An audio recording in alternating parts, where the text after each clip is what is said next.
UGC NET English aspirants. Today we're going to explore a very unique and interesting phase of English literature, the postmodern age. Now I know the word postmodern itself sounds a little heavy, right? But don't worry. In this video, I'll explain everything in the simplest way possible. So imagine a world where writers stopped believing in fixed truths. They started asking, what if there is no single meaning? Or can stories be told in a completely new way? This age was all about breaking rules, playing with language, and even confusing the reader on purpose. Sounds fun, right? In today's video, we'll understand 1. What exactly is postmodernism and how it started? 2. What makes it different from the earlier literary ages? 3. And the important writers and works you must remember for your UGC NET exam. So if you've ever wondered why postmodern literature feels so unpredictable and experimental, this video will clear it all up for you. Let's begin our journey into this fascinating and slightly chaotic literary age. Friends, don't forget to subscribe to the channel for more valuable content.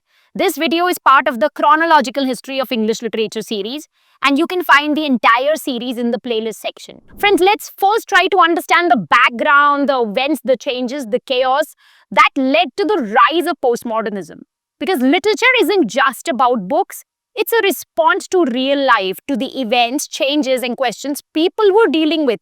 The postmodern age roughly lasted from 1950 to 2000. Friends, in these 50 years, people questioned old ideas, tech advanced, media grew, and the world became more connected. Let's start with what the world looked like after World War II. People had just seen massive destruction, including bombings, genocide, and the use of nuclear weapons. The war left everyone deeply shaken. They stopped trusting big systems like governments, religion, or science. Many lost faith in the idea that there's one clear truth. This sense of doubt and confusion became an important part of postmodern writing. Next came the Cold War. The USA and the USSR didn't fight directly, but there was constant tension. Nuclear threats, spying, and media spreading fear. People lived in worry, and it became hard to tell what was true. Postmodern writers showed this confusion by asking questions like, what is real? What is fake? And who gets to control the story? At the same time, many colonized countries in Asia and Africa were gaining independence. Old empires were falling, and people started rejecting the stories told by colonizers. Writers from these newly free nations began sharing their own experiences and challenged the idea that there's only one version of history. Around this time, civil rights movements were growing. In the US, people were fighting against racism. Women were demanding equal rights. The LGBTQ plus community was speaking up for recognition. These movements gave voice to groups that had been ignored, and postmodern literature started showing these different identities and perspectives. Technology was also changing the world. With the rise of TV, ads, and later the internet, people were surrounded by media all the time. The line between truth and fiction became blurry. What looked true wasn't always real. Literature responded by becoming more creative, playful, and layered in how it told stories. Because of all these changes, postmodern literature began breaking the old rules. Writers mixed different styles, questioned authority, and focused more on raising questions than giving answers. They moved away from big fixed ideas and explored a world full of contradictions and uncertainty. In short, the postmodern age was shaped by fear, freedom, and constant change, and literature became a mirror to that complex world. Before moving on, did I mention that I have created a special PDF that summarizes this video and provides you with exam-ready notes? Just drop a message on the WhatsApp number on your screen or click the WhatsApp link in the description box and I'll send the handy PDF right to you. Now that we've explored the background of the postmodern age, let's turn our attention to the actual literature of this time. What made it different? What were its key features? Let's walk through the most important literary characteristics of the postmodern age, one by one in the simplest way possible. One major theme in postmodern literature was the impact of World War II. The war left people with fear, trauma, and a sense of confusion. Writers showed these feelings through stories about emptiness and hopelessness. Another important trend in postmodern literature was post-colonial writing.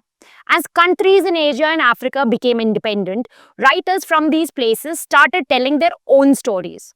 They wrote about identity, cultural struggles, and the long term impact of colonization. One unique feature of postmodern writing was metafiction. This means the story knows it's a story. Let me explain it. Writers would sometimes speak directly to the reader or remind us that what we're reading is made up. This style blurred the line between fiction and reality and made readers more aware of how stories are told.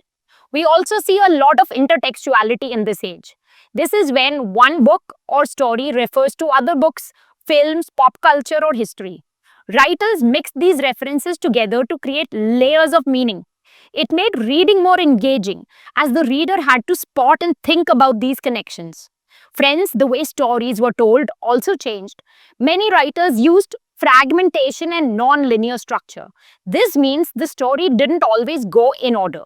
It could jump between past and present or be told in pieces. This style reflected real life, which often feels messy and unpredictable. Another key feature was irony and playfulness.